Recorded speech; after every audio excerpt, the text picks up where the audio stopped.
Hidden in the mists of the South Pacific, on one of the most remote islands on Earth, is a mystery locked in stone.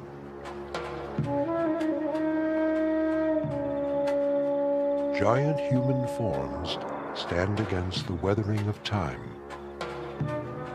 These are the mute sentinels of Easter Island, stone statues called moai. Roughly 900 moai were carved over a period of 500 years, hewn with stone tools from the volcanic rock of an ancient crater. No one knows how the many-ton statues came to stand at their sacred sites. How could an isolated culture with only the simplest tools move monoliths from the quarry to sacred platform sites scattered all over the island, some of them 5 miles away? Legend says the statues magically walked to their venerated platforms.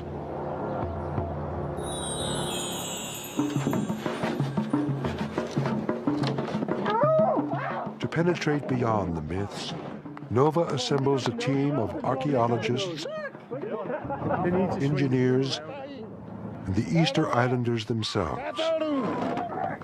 Together, they launch a series of hands-on experiments to explore the methods used by the ancients.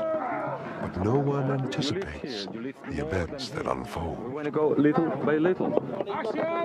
Ideas clash. No, and I go by the statue because the angle is different. Tensions escalate as new methods are presented. I've got 12 people moving 6 tons. You didn't do that. That's 65? Yeah. No way. Resources run out, just as they did in ancient times. What are we going to do, fight over it? This is the legacy of Easter Island, a culture that exhausted itself in moving giant stone. How did this ancient society achieve such monolithic greatness, and why did it fall? Easter Island, now known as Rapa Nui.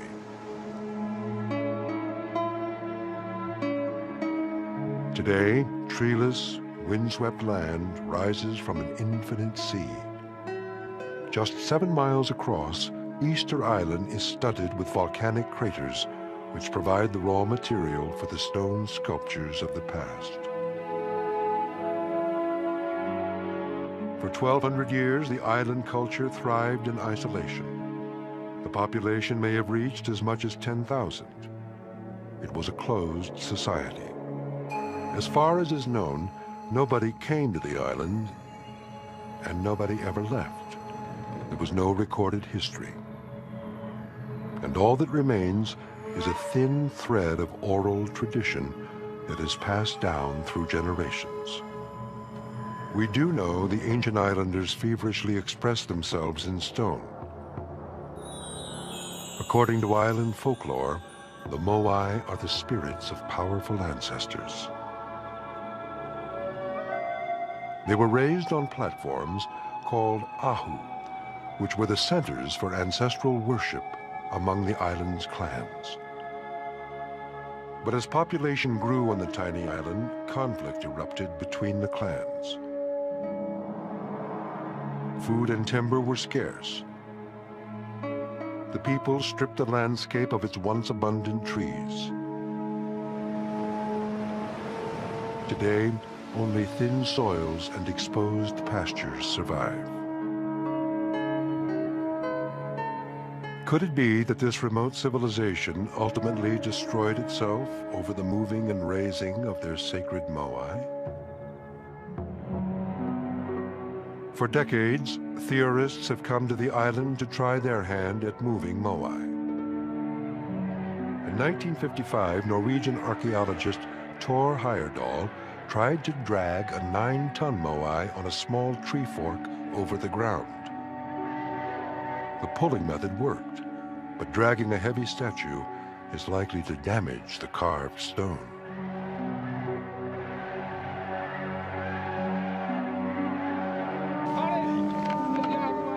Heyerdahl returned in 1986 inspired by Rapa Nui folklore.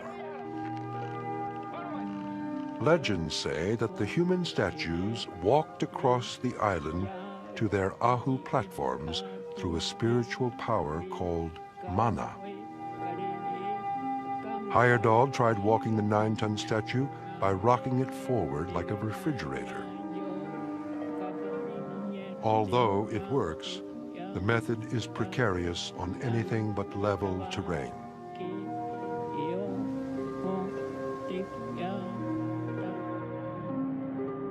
Thousands of tourists come to gaze upon the stone giants and wonder how the Rapa Nui people moved and erected them. Well, this project started in Dr. Claudio Cristino has been Easter Island's resident archaeologist for the past 20 years. He takes Wyoming architect Vince Lee to the largest Ahu on the island. It was one of the ceremonial centers on the East Coast. In 1960, a tidal wave struck the Ahu and washed the 15 massive moai inland. Claudio was in charge of restoring the site. Yeah, the statue was broken, was decapitated. I see. And just the head was 27 tons. The head alone? Just the head. And you had to put it back on and cement them together somehow? Yeah, with, Vince's expertise is Inca stonework. He has explored how the Incas moved heavy stones and is intrigued by Rapa Nui ingenuity. Is this more like the finish that they had when they were first made? In other words, most of them that you see now more are... like here. Oh, I see. Very smooth. Yeah, sure. That's by 1%. All of this is erosion due to weather over the years. They vary in size, but this one here at the top knot's got to be pretty big. How many tons is that? 65 tons. Wow. And is that how you erected these, with a crane? With a crane. With a crane, with 50 people, with ramps, with poles, with levers. So this gave us, for the first time, a quite clear idea of the incredible energy that was used in the past. Even with modern equipment, it sounds like it was a huge project. Even Vince and Claudio have trouble imagining how an ancient culture could have carved, transported, and erected such mighty stones without the aid of modern technology.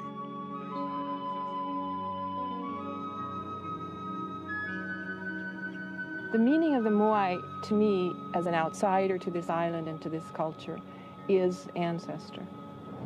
It's the link with the past. The meaning of the moai is family. Archaeologist Joanne Van Tilburg is here to test her theory of how the moai were moved. For 15 years, she has searched for the cultural significance encoded in the moai.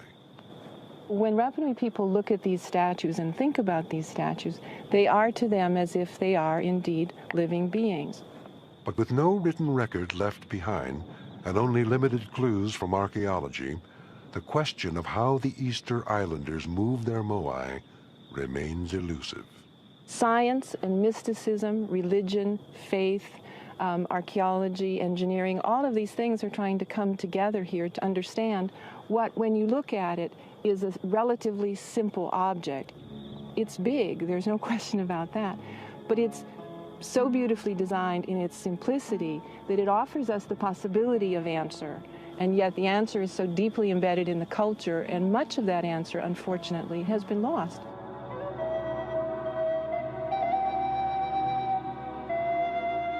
Joanne has measured the height, width, and estimated weight of each moai on Easter Island. Her inventory of measurements created a digital model of a statistically average moai. And so the computer data helps Joanne and robotics expert Zvi Schiller formulate their theory on how the ancients moved the statues. Turns out there was some mistake there, but so this is this. By digitizing a topographical map of Easter Island, Zvi simulates the undulating terrain. This virtual fly-through shows them a view of the island from the perspective of a moai in transit.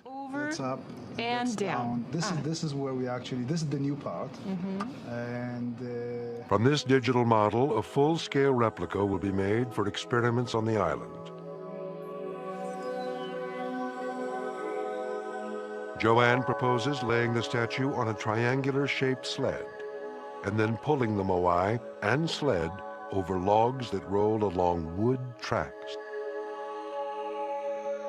safe for the statue, it's comfortable for the statue. Our team of the statue experts is has kind. gathered on the island to So put they their have to be theories fitted to the for those test. rigs. The best way to fit them is standing them up. They will first try Joanne's log roller method. Back and get it at another time. That's an option. It's a And the other reasonable thing, option. Claudio will be in charge of raising the moai. And the people that study this culture for years know that any of these events was part of a very complex religious process that took years. I mean, Vince is the only member of the group who has explored how another ancient culture, the Incas, moved heavy stone. From engineering standpoint, a triangle is the simplest. While engineers V. Schiller has simulated moai transportation on his computer, he's here to see if his solutions will work in the real world.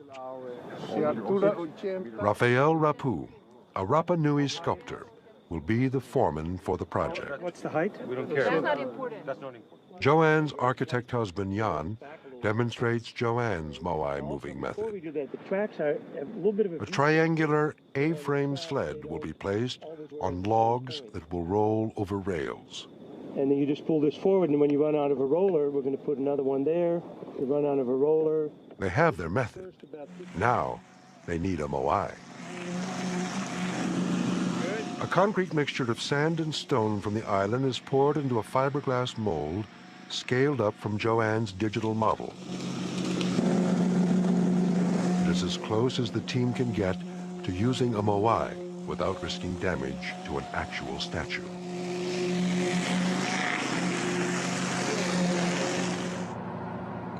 Three days later, the 9.5-ton concrete moai is ready to be lifted out of its curing pit. It's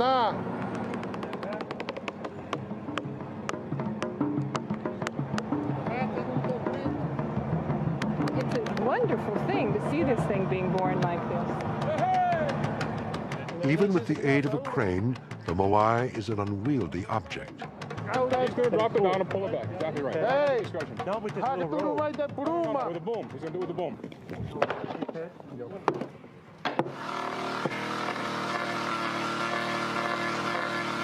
Chainsaw surgery frees the moai from its fiberglass mask.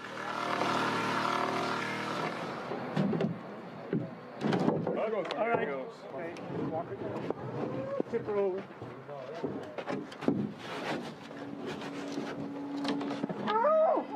From a digital computer image to a concrete facsimile, this moai is the culmination of years of Joanne's research.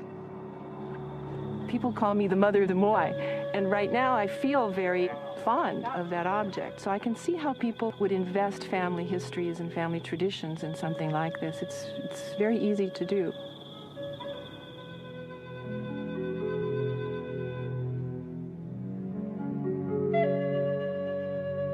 More than half of Easter Island's moai are still at the quarry, known as Rano Raraku.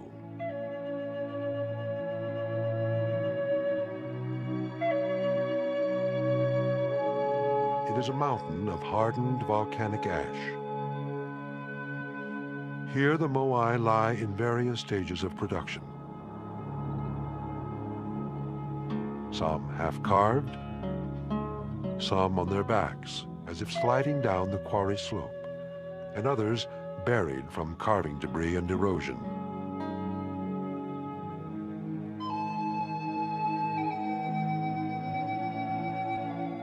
Rafael Rapu comes from a long line of Rapa Nui carvers.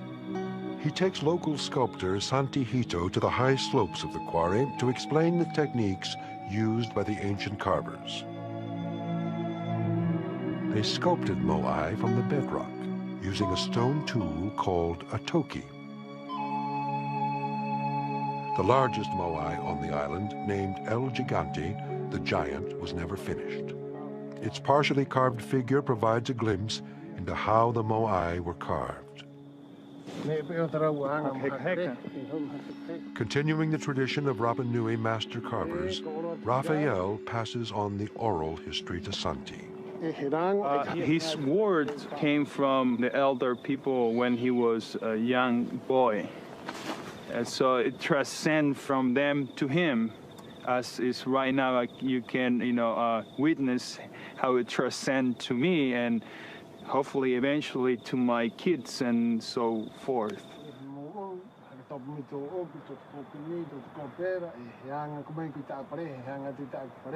Raphael explains that first, channels were carved around the body of a moai. Well, he thinks that 20 people carved this moai over a period of time of 5 to 6 years to this stage. This is our sections of people who were, given as your assignment. This is your section. You can carve, and you can see different, ways of doing it, and you can clearly see the talkie marks and how the people were carving and going in and make these deep cuts in the rock like this, that.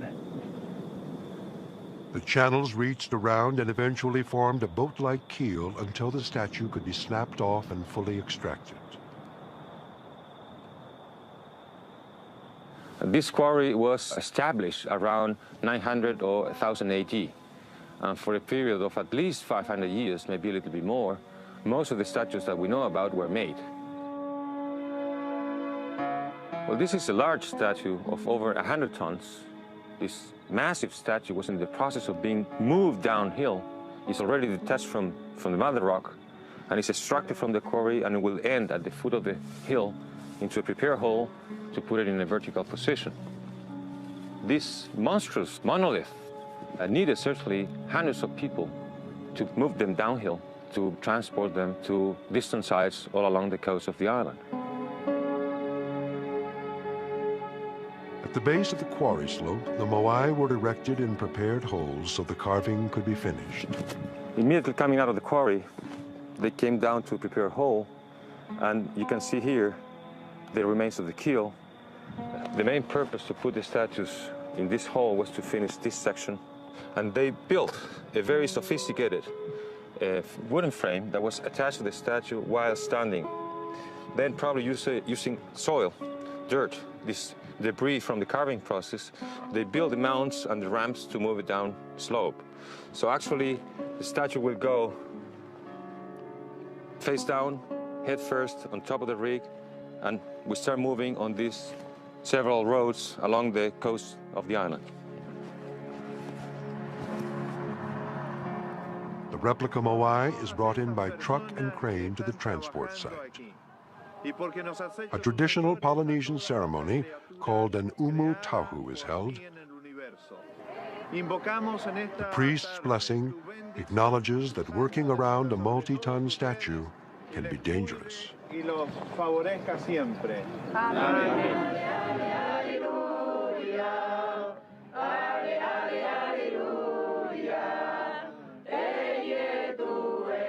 So it's a benediction on behalf of the Catholic Church and this community for this project and the work that they're doing here to take care of everyone.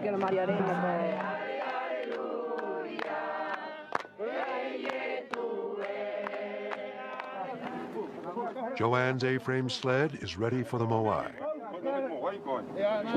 Its unique triangular shape is proportioned exactly for the statue. The team will try to pull the entire rig 100 yards on flat terrain, using Joanne's log roller system. The log should roll over this track of thin wood rails. We're going to move it 5 meters, and then stop. And then we're going to regroup, talk about it a little bit, and then we're going to move it. Probably we'll move it to the end of the rollers, and that's the first day. So. Oh, yeah. Joanne confers with Nico Hawa, who is in charge of the Rapa Nui pulling team. He rehearses his commands before they begin. We're pulling on terrain that's flat as a pancake here, and that's the easiest situation. That's where I'd start out, too, to test the idea. But if it's got to be valid, it's got to be something that would work on going up hills and down hills and side hills and stuff like that. I think this system would be a little harder to do on that kind of terrain. But let's give them a chance and see what happens here.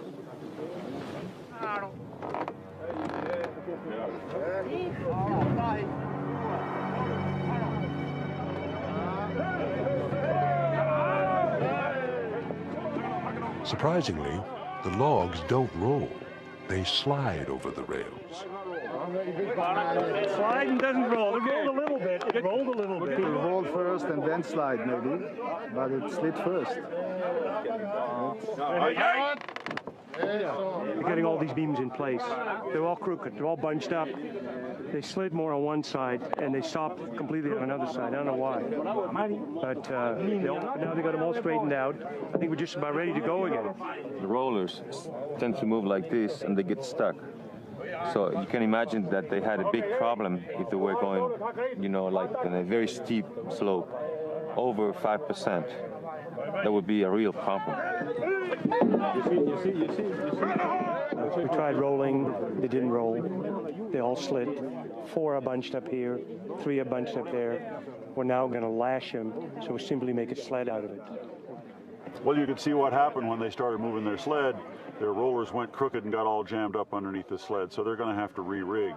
And actually, it's too bad, but it's not real surprising, because the use of rollers is one of those ideas that looks great on paper, but it's real hard to make it work in the real world. So what they've decided to do is pretty clever. They're going to take those rollers and they're going to tie them to the bottom of the sled, fix them so that they can't roll anymore, but they also can't go crooked. The disadvantage is going to be, because they can't roll, there'll be more friction, but I think it's going to work better. So they'll lay it back on their rails with their Moai, and then they'll just slide it down the rails. I think it'll work pretty well.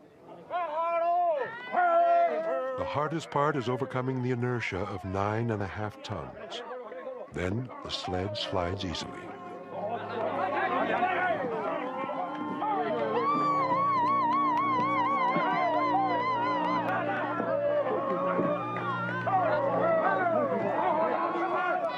This novel solution exploits rope lashings and wood crossbeams that are common in traditional Polynesian culture.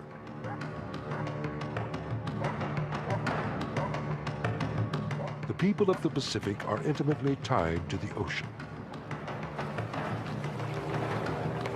In ancient times, outrigger canoes were the vital link between islands.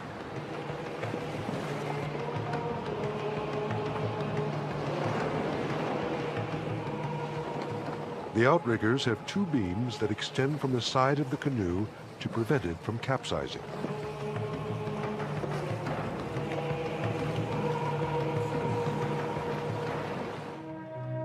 The larger voyaging canoes were simply 2 hulls bound together by wood crossbeams and rope lashings. Joanne's theory is that the same seagoing technology was used for transporting Moai across land. If you look down the length of this transport rig, you will see the strong triangular shape that we've created. And what we've got here, we've used basically the metaphor of Polynesian transport technology, which is essentially canoe building technology.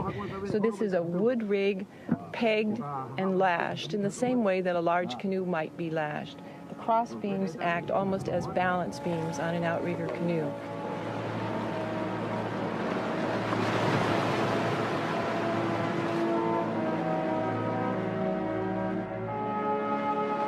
Polynesians made wooden ladders to aid in carrying canoes up on shore. The crossbeams of this ladder are lashed onto long rails, just like the rollers lashed to the sled for the Moai.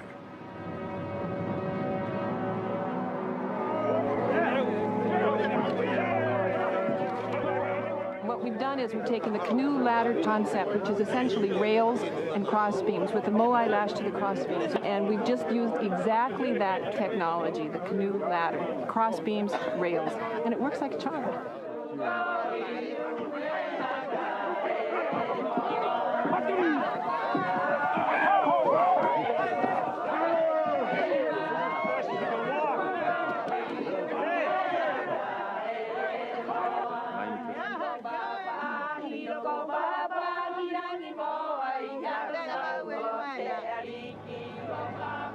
Each group of statues was raised on a long rectangular platform, or ahu. According to island belief, the ahu elevate the ancestral spirits partway between earth and sky. Most ahu platforms are along the coast. The Moai face inland, their backs to the sea.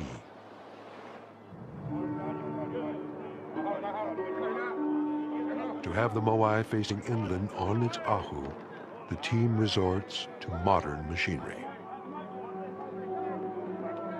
Now they have to reposition the statue face down and then rotate it 180 degrees.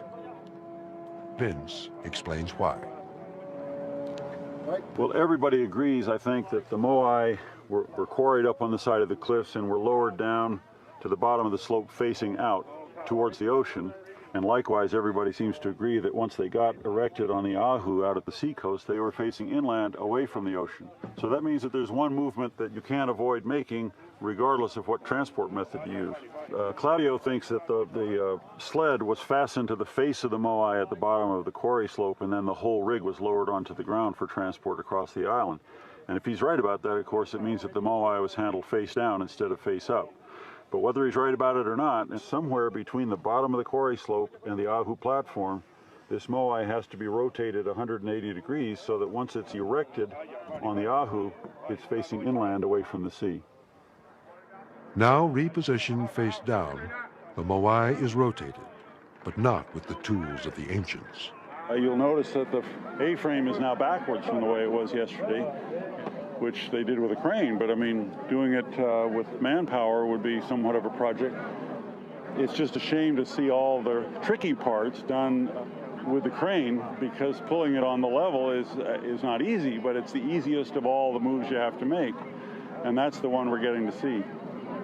It'd be interesting to see the others tried by hand, because I think that it'd be a major operation. Vince wonders how the islanders moved the giant statues up to the Ahu platforms that line the coast. He doubts Joanne's pulling method, since there is no space for long lines of people on ropes behind the high Ahu platforms. As we've seen, many of these platforms are right on the shoreline, and this is actually water out here. This is actually ocean crashing against the bottom of this wall. We have no other way to move it except long lines of pullers out here. There's no place for these pullers to work. They're all down here in the water swimming. We need some other way to get this sled up onto the platform.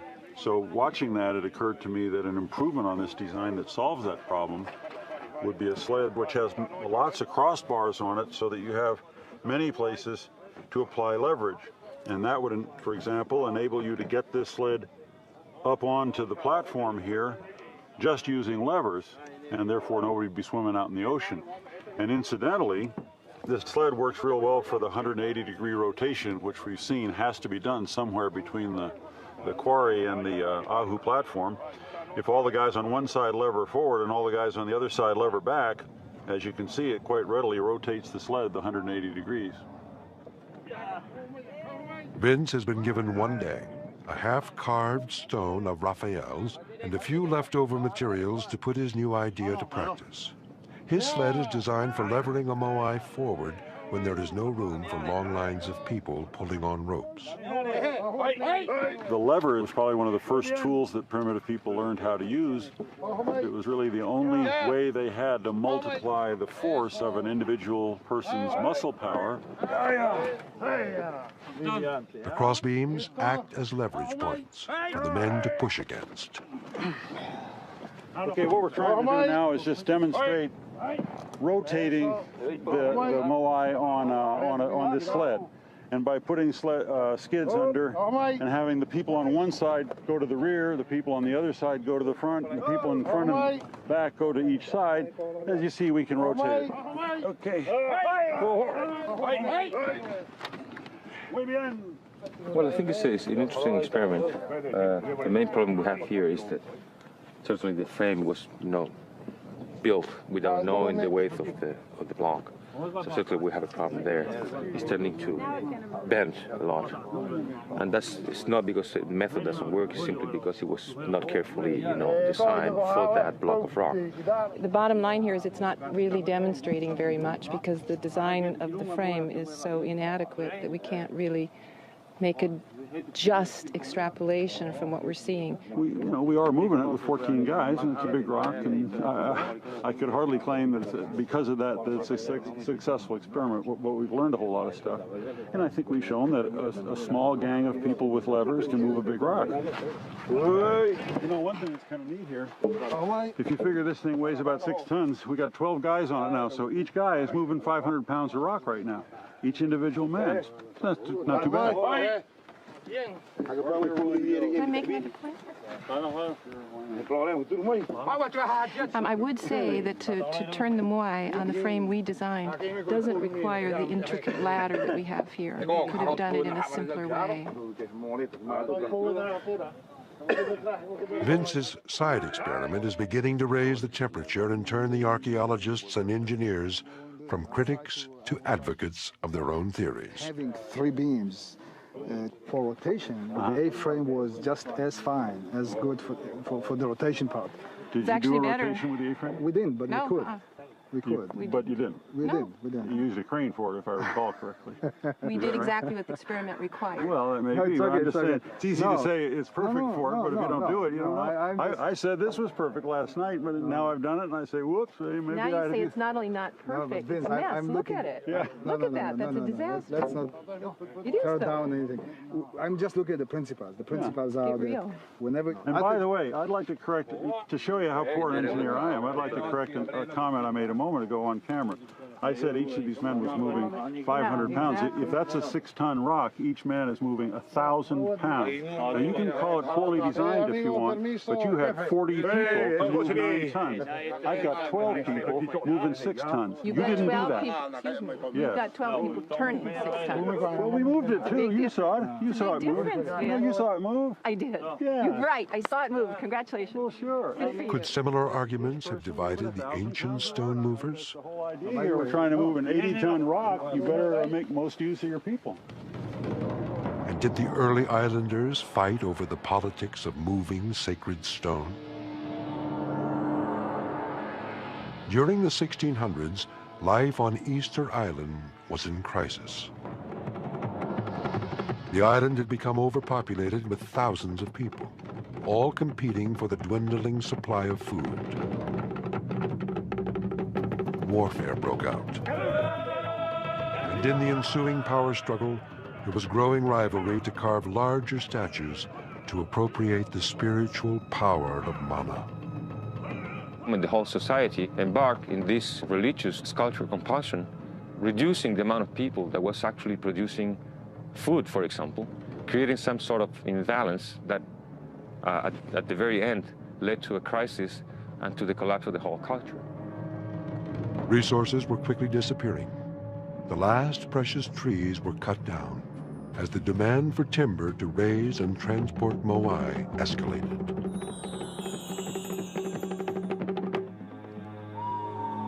Ancestral statues were knocked down by the warring factions. In time, the population would all but disappear. The great civilization of Easter Island had collapsed.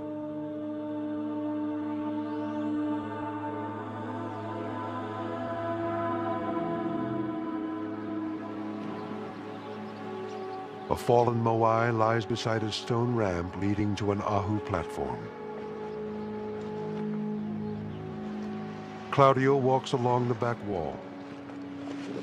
This Ahu, abandoned in mid-construction, shows how the islanders moved their Moai onto the elevated platforms. The main device that was used to lift statues was a stone ramp. Ramps were made from the limitless supply of lava rock scattered all over the island.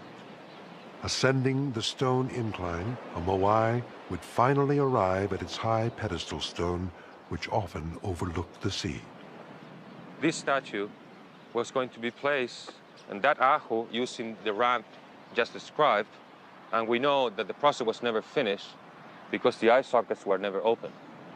Moais are completely finished at the quarry several miles from here, except for the eye sockets, which were open when the Moai was erected on top of the Ahu. At that very moment, it became alive and acquired the supernatural power and the ability to communicate to the ancestral world.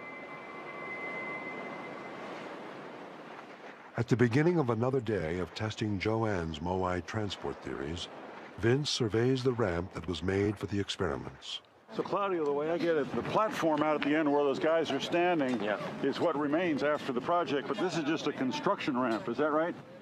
Most probably, statues were approached to the platforms using this run. Sure, because in most cases you can't get to the platform from the rear anyway because of the sea walls and so forth. Yeah, they're very close to the coast, Sure. and most of them have very high back walls. Gotcha. Seaside walls. Right. So most probably. Today's goal will be to transport the Moai up the ramp, which is paved with laterally placed logs.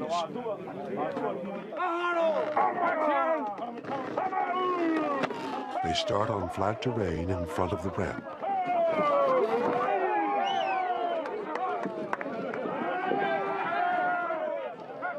More logs are brought in and placed in position like the ties of a trackless railroad bed. It takes a lot of trees to make a wood road just 30 yards in length. It seems plausible that the trees of the island could disappear altogether in the act of moving sacred stone. Thick palm forests blanketed the island when the first settlers arrived. Pollen analysis shows that a species of palm strong enough to move Moai, called Jubea chilensis, once flourished here. In their escalating efforts to move and raise giant statues, the islanders cut down the last of their trees. Long before the first Europeans arrived in 1726, the island had been stripped bare. Not one Jubea chilensis palm tree remains today. Could it have been the obsession with erecting giant statues that led to Easter Island's ecological and social catastrophe?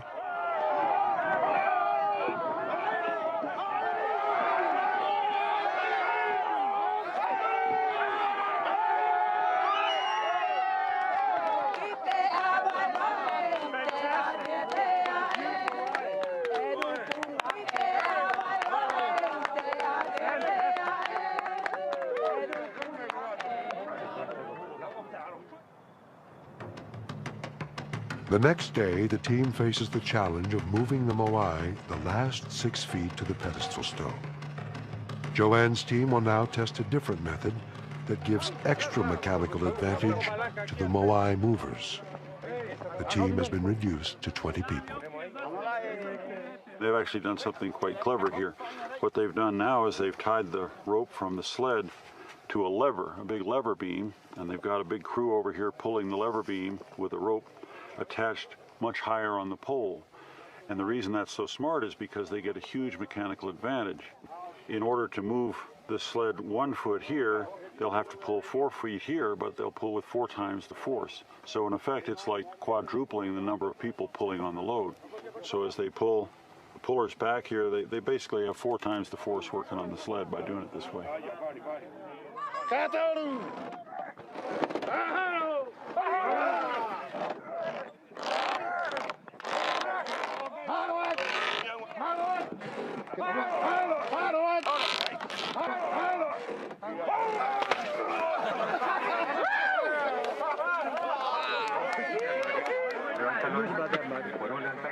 It's a good method. We needed a stronger hand. I was waiting for something to break. Well, we were all so we waiting can learn for from it. We were all waiting for that, and we got good. it here. So.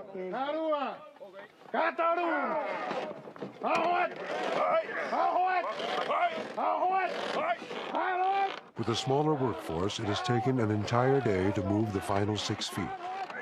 The last few days of experiments have led Joanne to conclude that there may have been more than one method for moving Moai.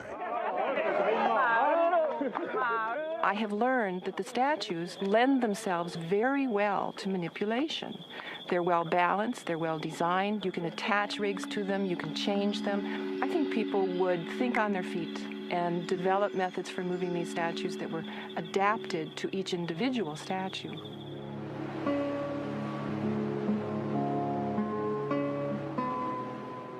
Many Moai on Easter Island had topknots known as pukao placed on their heads.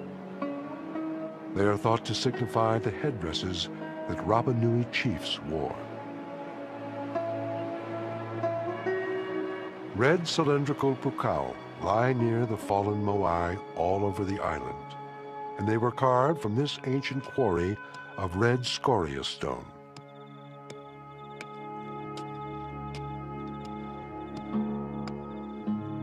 Raphael carves an authentic pukao for the replica Moai. He uses a basalt toki, the tool used by the ancient sculptors to carve island stone. Raphael passes on the age-old technique to Santi.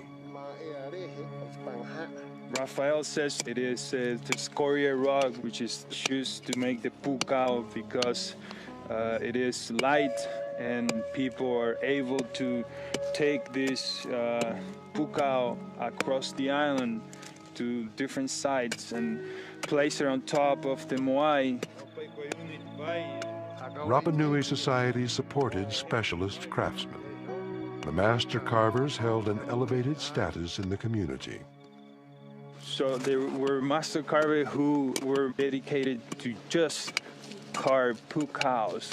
They never worked with the rush of time. There was no time frame. It's all based on mana and religion. And in our modern time, we'll succeed, I think. The team must now figure out how to raise the Moai. They use levers to lift the load inch by inch, while stones are carefully placed underneath. Slowly, the Moai will be jacked up to a vertical position. The pukao is now ready to be added to the load. Not all Moai had pukao, and we don't know how the islanders raised them onto the statues. The Rapa Nui men devise a simple pulley system for rolling the 1-ton pukao up the short ramp.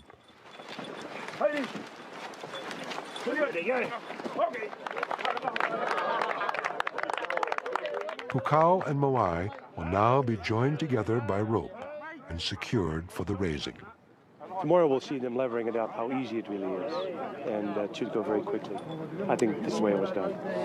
I'm not sure. I mean, it's also possible. It's possible to raise the two together, but it's also possible to raise the statue first, and then if the statue is deserving of a pukao, maybe then they put the pukao second. But the problem is when you do the statue and then do the pukao, you have to do everything twice. This took days, and then you have 2 more days of doing it.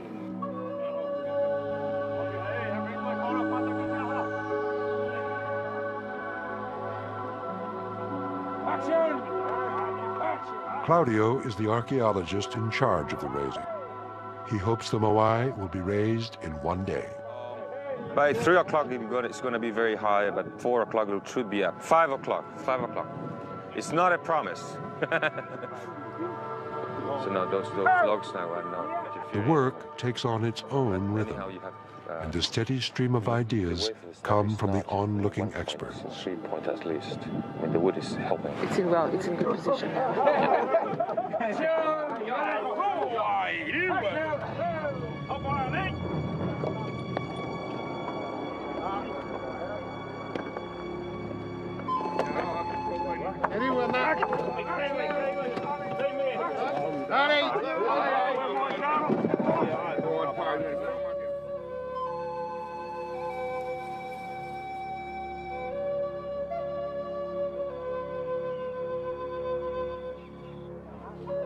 The pile of rocks jacking up the Moai gradually grows higher.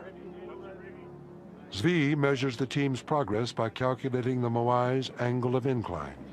30? Exactly 30. You're off. How much? We're going to go with about 34. Oh. What's if you take the angle of the bite from the They are using the same instrument, but somehow cannot agree on the angle. It's pointing exactly at 30. What do we approximate? It's exactly 30. We got about 31 degrees and 24 seconds. Yeah.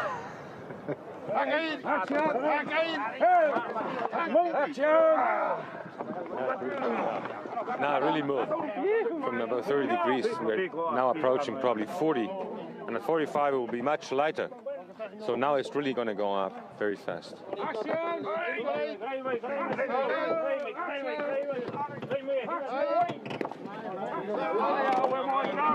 35, went up 5 degrees. The statue or the frame? I go by the frame. No, and I go by the statue because the angle is different.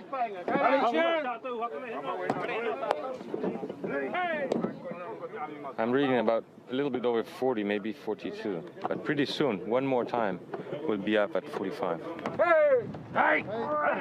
Well, I gather from Svi here that it's about 43 degrees now. You know, mathematically, once it gets beyond 45 degrees, it should get easier rather than more difficult. You know, so getting to here has been the hard part. And as you get nearer and nearer to vertical, and you have less and less weight on the rock pile, that's when it gets quite easy to set the stone upright, but it's hard to control because you don't have the friction of the load leaning against the rock pile.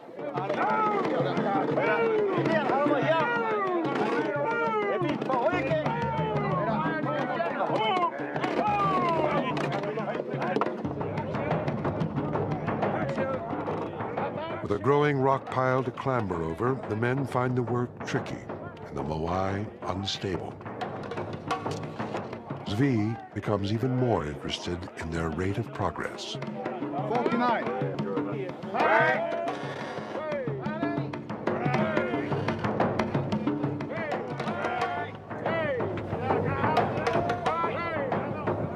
There are now fewer levering positions on the 12-foot pile of rocks for the 20-man workforce.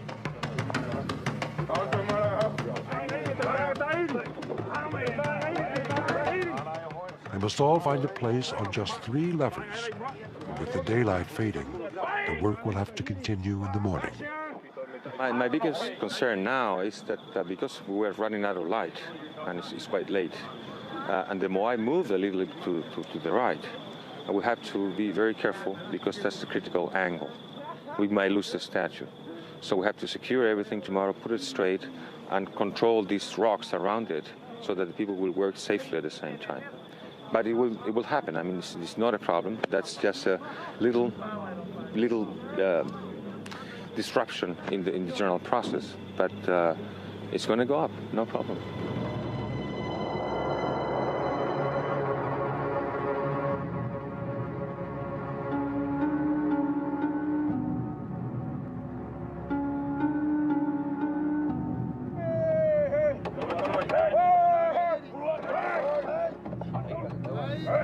In 2 movements, it should be up, but we have to go very slowly because this can come with all the way this way.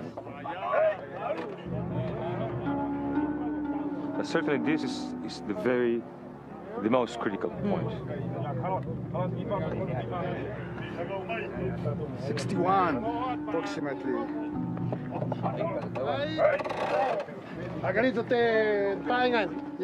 Work is soon stopped. Zvi's obsession with the angle gets beyond Claudio's patience. If this is 65... 65 degrees with reference to that. To what? The 65 degrees is the angle of the base relative to the horizontal, to the horizon. I mean, you mean this angle here? Yes. That's 65? Yes. No way. That's not even 45. I don't know what you're talking about. Oh, not 65 degrees this way. Come on. I'm measuring this angle here. I mean, no, I'm tired of this bullshit.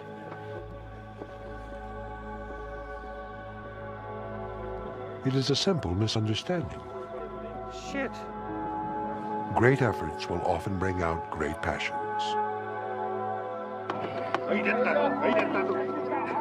Time, effort, and resources are all at play in this arena of larger-than-life stone moving.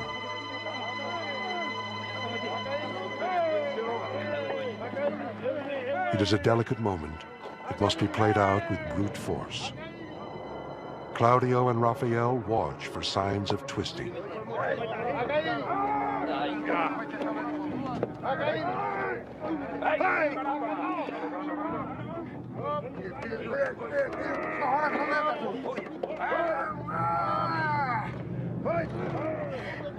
We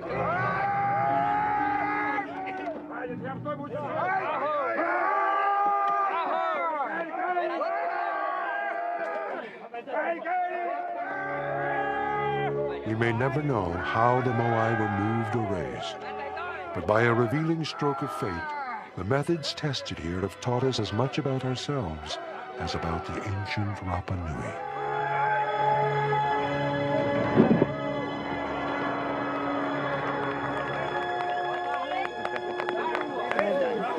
Well done. After all this fighting and all that. It took a lot of headbutting and arguing and compromise, but it's a very creative process. It's a process that probably they went through in part in the ancient times. Woo! Woo! The bottom line is we will never be able to reconstruct with total authority exactly how they did it. We learned a lot here, I think, through the process of trial and error. I mean, we tried a lot of things. Some of them worked, some of them didn't. Even using a crane for some of the difficult moves, this was not an easy process. I came here with a process in my head that I was going to try something, and I'm going away with more questions than answers, as I always do.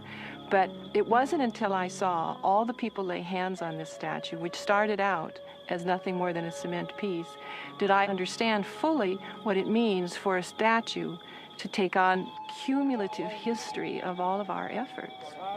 All the power of the carvers, all the power of the masters who moved these things. They became the families they represented.